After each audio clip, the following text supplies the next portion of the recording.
शिवाय। हरि ओम नमः शिवाय। ओम नमः शिवाय। हरि ओम नमः शिवाय। ओम नमः शिवाय। हरि ओम नमः शिवाय। ओम नमः शिवाय। हरि ओम नमः शिवाय।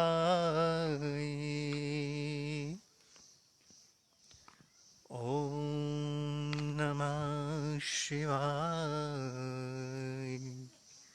हरि ओम नमः शिवाय। ओम नमः शिवाय।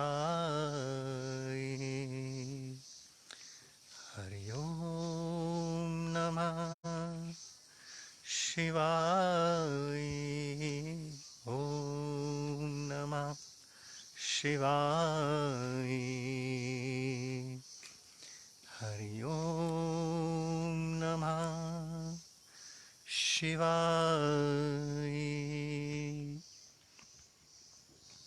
प्यारे मित्रगणों, प्यारे साधकों, सुबह की राम राम। ओम नमः शिवाय। आप सब कैसे हैं?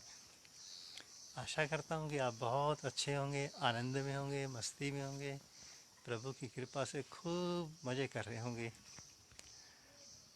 तो प्यारे मित्रों, प्यारे साधकों, नित्य प्रति की तरह एक सूत्र आज फिर आपस में शेयर कर लिया जाए। लिखा तो हमने कुछ और था, किंतु शेयर कुछ और होगा, किंतु उसमें जो लिखा हुआ है वो भी समाहित हो जाएगा। किसी एक मित्र ने, साधक ने एक प्रश्न किया है। उस प्रश्न का उत्तर सभी के लिए हो जाएगा, समाधान भी हो जाएगा।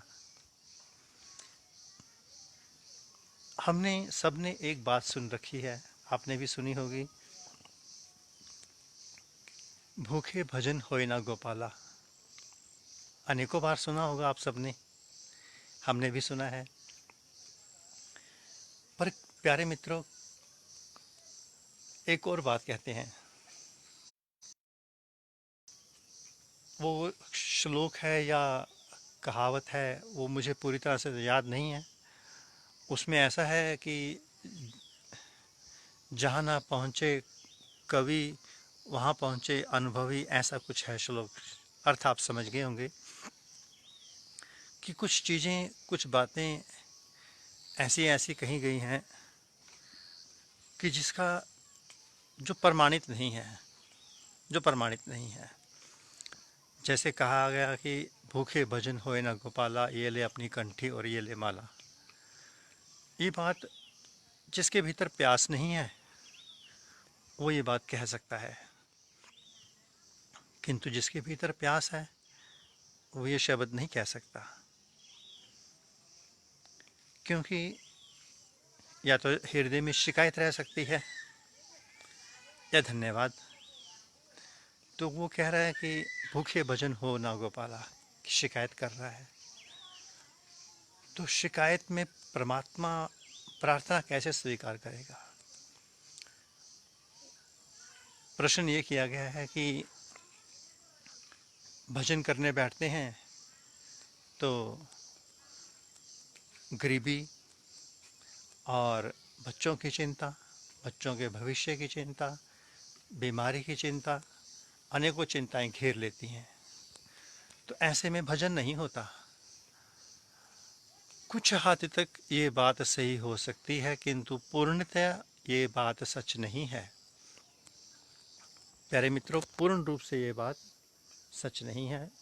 थोड़ी सी आंशिक रूप से तो सच मानी जा सकती है। सच इसलिए नहीं है कि हमारे सामने अनेकों उदाहरण हैं जो परमात्मा को उपलब्ध हुए हैं, किंतु उनके पास दरिद्रता की चरम सीमा थी। सुदामा जी का आपने नाम सुना होगा, उनके पास चरम सीमा थी। स्वामी विवेकानंद का नाम सुना था, उनके घर में भी शायद सुना है हमने कि चरम सीमा की दरिद्रता थी। तो ऐसे अनेकों अनेकों भक्त हुए जो दरिद्रता की चरम सीमा पर तो थे, किंतु उनके पास शिकायत नहीं थी, केवल धन्यवाद था।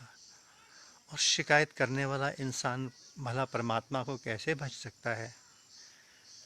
ध्यान ही तो करना है। ध्यान हमारा शिकायत में जाए या धन्यवाद में जाए, अब ध्यान तो एक ही जगह जाएगा ना। तो प्यारे मित्रों, जो चिंता है वो हमारा प्रारब्ध है। अब हमने जो टॉपिक लिखा है उस टॉपिक पर इसी का उत्तर दे देते हैं। हमें जीवन में कैसे संस्कार मिले, ये सब उसी पे निर्भर करता है, प्रारब्ध पर। अगर मेरे को जीवन में विराट विराट खुले दिल के संस्कार विचार मिलते चले गए तो मेरे जीवन में संकीर्णताएं तो आ ही नहीं सकती। और जो खुले दिल से बांटता है कर्ण की तरह, कर्ण ने पूर्व जन्म में कुछ किया होगा ऐसा पुण्यार्जन, जिसका फल उसे इस जन्म में अद्भुत अलौकिक मिला, जिसके नाम के आगे लगता है दानवीर कर्ण। तो प्यारे मित्रगणों, प्यारे साथ को इतना ही कहेंगे। हम विशेष करके, क्योंकि सभी की जिम्मेवारी तो नहीं ली जा सकती, सुन सभी रहे हैं, किंतु कहेंगे हम उन्हीं साधकों शिष्यों से विशेष करके, क्योंकि आने वाले समय में वही पहचान बनते होते हैं कि तुमने क्या पाया किससे और क्या खोया किससे। तो जिन साधकों ने इष्ट देव मंत्र दीक्षा ली है उनके लिए विशेष ये संदेश है कि अपने जीवन की संकीर्णता के सब द्वार खोल दें, अर्थात द्वार को बहुत बड़ा कर दें, द्वार बहुत बड़े बड़े कर दें, आज़ाद। क्योंकि आप अगर छोटे द्वार में जिएंगे तो जैसे आप जिएंगे प्रकृति वैसा ही आपको प्रदान करती चली जाएगी, प्रकृति का सिद्धांत है। और यदि आप विराट होकर के जिएंगे तो प्रकृति आपको विराटता की ओर ही ले जाएगी। हम बिना नाम लिए एक साधक का नहीं, हम ये विषय नहीं उठाएंगे। उस बेचारे की इनकम तो बहुत कम है, किंतु उस हमारे लाख मना करने के बावजूद भी उसने अपनी आवश्यकता से अधिक सेवा कर दी, जिसकी हमें पीड़ा तो है। और हमने उसे बहुत अच्छी तरह से डांट भी दिया, किंतु उसने एक उत्तर दिया कि मैं हठी बालक हूँ आपका, आप मेरे को हट करने से रोक नहीं सकते, ये आपके वश में नहीं है। एनीवे, किंतु हम इतना जरूर कहेंगे प्यारे मित्रों, जिन मित्रों को इष्ट देव मंत्र दीक्षा प्राप्त हुई है, सीधा सीधा जो भगवान से अपने इष्ट देव से जुड़े हैं, वो अपने भीतर की समस्त संकीर्णताएं विदा कर दें, दिल खोल दें अपना। उनके पास जो भी है दिल खोल के जिए, दिल खोल के बांटें। ज्ञान है, प्रेम है या कुछ भी है। और यदि वो कंजूसी करेंगे तो परमात्मा भी अपना हाथ उतना टाइट कर देगा।